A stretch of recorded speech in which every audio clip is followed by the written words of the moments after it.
ये व्यवस्था पहले से भी थी, लेकिन इसको दोबारा दोहराया भी गया है। इसमें कुछ और बातें भी जोड़ी गई हैं।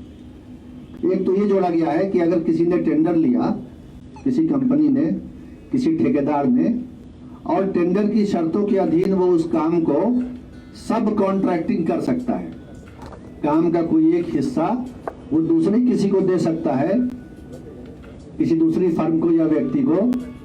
तो अगर ये उसमें अलाउड है सब कॉन्ट्रैक्टिंग, तो जो सब कॉन्ट्रैक्टर होगा उसको भी चरित्र प्रमाण पत्र लेना होगा। ये प्रावधान किया गया है। और इसका उद्देश्य यह है कि जो अपराधी तत्व हैं, क्रिमिनल्स हैं, हिस्ट्री शीटर्स हैं, कानून तोड़ने वाले हैं, वो सरकारी ठेका और टेंडर लेने से वर्जित हो जाएं, बैंड हो जाएं। और इस बारे में जो कैरेक्टर सर्टिफिकेट देने का पुलिस से जो सिस्टम था, उसको डीजीपी साहब ने मजबूत किया है आंतरिक आदेश निकाल के पुलिस मुख्यालय से, जिसके बारे में डीजीपी साहब बताएंगे कि पहले से जो व्यवस्था चली आ रही थी उसको दोबारा रिव्यू किया गया है और ये देखा गया है कि किसी भी परिस्थिति में कोई ऐसा व्यक्ति टेंडर न ले जो क्रिमिनल एलिमेंट्स हो।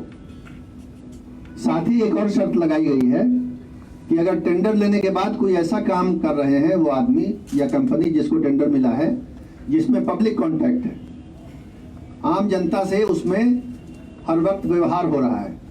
उदाहरण स्वरूप, मिसाल के तौर पर बस स्टैंड का ठेका लेते हैं, हाट बाजार का लेते हैं, नाव घाट का लेते हैं, पार्किंग स्थल का लेते हैं।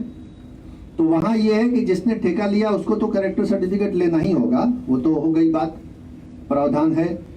लेकिन वो जो स्टाफ लगाएंगे, जो पार्किंग का टिकट काट रहे हैं या बसों से कोई शुल्क ले रहे हैं या नाव से शुल्क ले रहे हैं, जो भी सरकार के कानून में लेना है, और उसके लिए उन्होंने प्राइवेट आदमी अपने रखे हैं ठेकेदार ने, तो उन प्राइवेट लोगों का भी कैरेक्टर सर्टिफिकेट लेना होगा। स्वच्छ होने चाहिए। उसमें भी ऐसा ना हो कि वो व्यक्ति खुद तो स्वच्छ हो लेकिन जो अपना स्टाफ लगाए उसमें क्रिमिनल एलिमेंट्स को लगाए, गुंडे बदमाश को लगाए, रंगदारी करने वाले को लगाए, ऐसे लोग हो जो चार्जशीटेड हो या सजा याफ्ता हो उनको लगाए। तो ये अलाउ नहीं किया जाएगा, इसकी अनुमति नहीं होगी। और उसको ये आवश्यक होगा, अनिवार्य होगा कि अपने स्टाफ को भी कैरेक्टर सर्टिफिकेट वो पुलिस से दिलवाए और साथ ही अपने स्टाफ को एक पहचान पत्र भी दे, ताकि मालूम हो कि ये उसका ऑथोराइज्ड आदमी है, ऑथोराइज्ड स्टाफ है। ये पहचान पत्र देने की जिम्मेवारी वो जो है वो उस ठेकेदार की होगी जिसने टेंडर लिया है। तो ये निर्देश था 25 जनवरी 2021 के गृह विभाग के आदेश का। उसके बाद पुलिस मुख्यालय से डीजीपी साहब ने 1 फरवरी 2021 को एक अनुवर्ती आदेश निकाला है, सब्सिक्वेंट ऑर्डर, जिसका ऑर्डर नंबर है 35।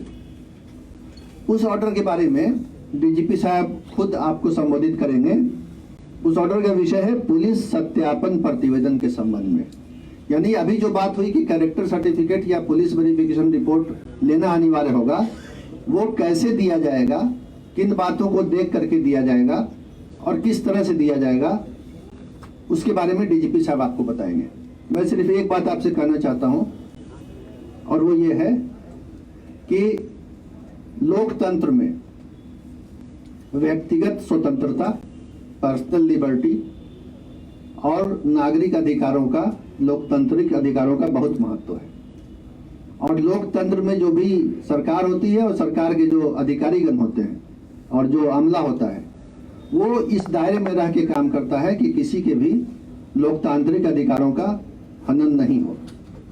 उसमें उसके अंदर अभिव्यक्ति की स्वतंत्रता है और शांतिपूर्ण ढंग से अपनी बात कहने की स्वतंत्रता है और कानून का पालन करते हुए शांतिपूर्ण ढंग से धरना प्रदर्शन या जुलूस निकालने की भी स्वतंत्रता है, जिसके लिए अनुमति सरकार भी देती है और उसके नियम बनाए गए।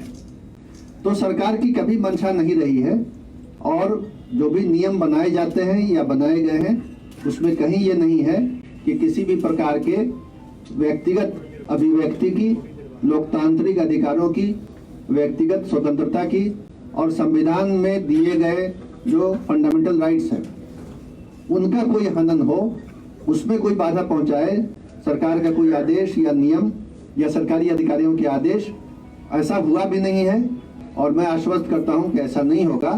अब इस बारे में अगर कोई भ्रम है, कोई कठिनाई है, कोई बात समझने की जरूरत है तो उस पर अभी चर्चा होगी।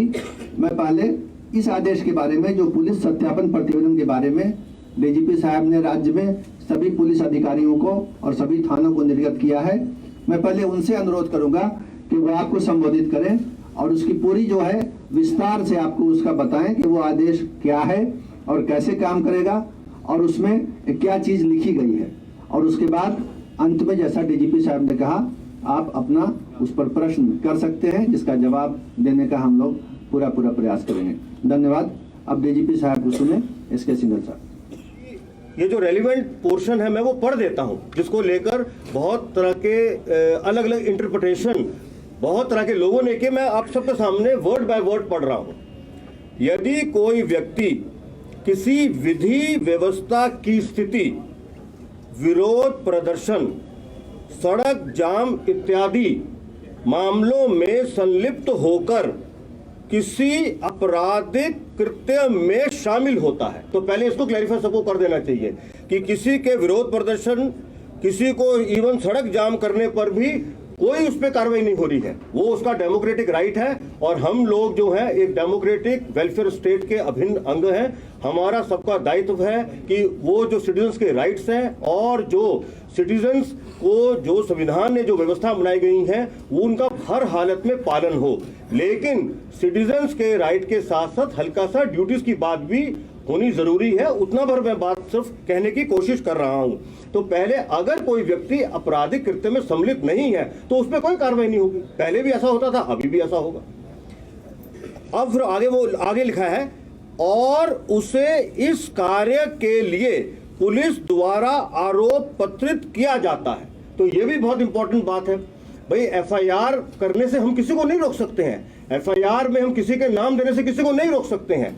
बुनियादी तौर पे जो पुलिस का अनुसंधान है वो स्टार्ट ही एफआईआर के बाद होता है ना, वही तो सत्यापन किया जाता है। उसी के खिलाफ तो एविडेंस होता है कि किसके खिलाफ एविडेंस मिला, नहीं मिला, या जो नाम दिए गए हैं वो किस हद तक सही है, किस हद तक गलत है। यही अनुसंधान का जो बुनियादी जो ढांचा है वो इसी चीज पे आधारित है। तो मेरा ये कहना है कि मात्र एफआईआर में नाम पढ़ने से कोई अपराधी नहीं हो जाता है। मात्र अगर नॉन एफआईआर एक्यूज भी वो आदमी बनता है, जब तक उस व्यक्ति के खिलाफ अनुसंधान के क्रम में आरोप पत्र समर्पित करने लायक एविडेंस नहीं है, तब तक पुलिस आरोप पत्र समर्पित नहीं करती है। और एक बात और आपको मैं जोड़ देता हूं कि पुलिस का जो अनुसंधान का पूरा जो प्रक्रिया है, वो भी पुलिस अपना अनुसंधान पूर्ण करने के बाद जो सक्षम न्यायालय है उसी के समक्ष अपनी रिपोर्ट समर्पित करती है। रिपोर्ट को सक्षम न्यायालय मान भी सकता है, नहीं भी मान सकता है, फर्दर अनुसंधान भी करा सकता है। तो वो न्यायालय के विवेक पर निर्भर करता है कि वो क्या करना चाहते हैं। मैं सिर्फ आपके सामने यही चीज कर रहा हूं कि जब तक कोई भी व्यक्ति आपराधिक कृत्य में सम्मिलित नहीं होगा और आपराधिक कृत्य में सम्मिलित होने के लायक उसके खिलाफ एविडेंस नहीं आ जाएगा और उसको आरोप पत्र नहीं किया जाएगा, तब तक किसी के चरित्र सत्यापन के दौरान प्रविष्टि नहीं की जाएगी। ये मैं क्लैरिफाई करने की बार बार कोशिश कर रहा हूँ।